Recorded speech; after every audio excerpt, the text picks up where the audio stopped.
It's time now to bring in Tom Keene, Bloomberg Editor at Large and host of Bloomberg Surveillance on Bloomberg Radio. And today, of course, we've got Jobs Day. Jobs. It's going to be a historic day in terms of the numbers. It really is. This is a big deal. I really, until I came in this morning and looked at the unemployment rate chart, you really don't understand what 9% means. It's staggering just looking at that chart. Let's go right to the chart, folks. It's just stunning. The historic yield is 10.8%.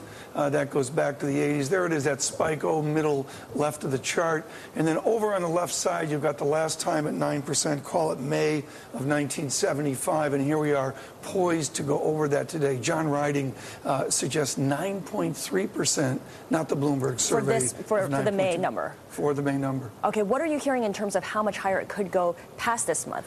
There's a consensus out there of somewhere between 9.6, 9.7. Okay. And then you go up there to the gloom crew, which is nicely over 10%. There's some outliers, 10.5%, 11%. But I'm going to, I'll single point it roughly about 9.9 or 10% as a middle point. What's interesting here will be these revisions. When you and I look at this at 8:30, I'll be on Bloomberg Surveillance on radio. The data comes in, you go, well, what do you look at?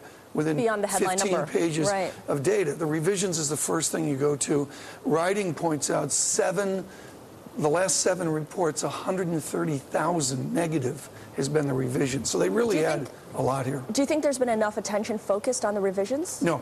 The media doesn't focus on the revisions, and they should. And what economists are doing is looking for the change in the revisions for them to lessen and go the other way, and we're nowhere near that yet. Okay, we're looking at that chart earlier, and we saw that big peak, which was back during the 82 recession, when unemployment reached 10.8%. Are you hearing those kinds of numbers this time around? I mean, you were saying those were outliers. Yeah, they're an outlier right now, but, we may get there. We'll have to see. We've got David Rosenberg joining us, Jason Trenner, and James Grant will join us too with his controversial call for much higher interest rates. And of course, you're going to be analyzing the jobless number when it does come out at 8:30. It's important. This is an important report. Okay, great. Thanks very much, Tom Keene. Tom Keene, host of Bloomberg Surveillance on Bloomberg Radio.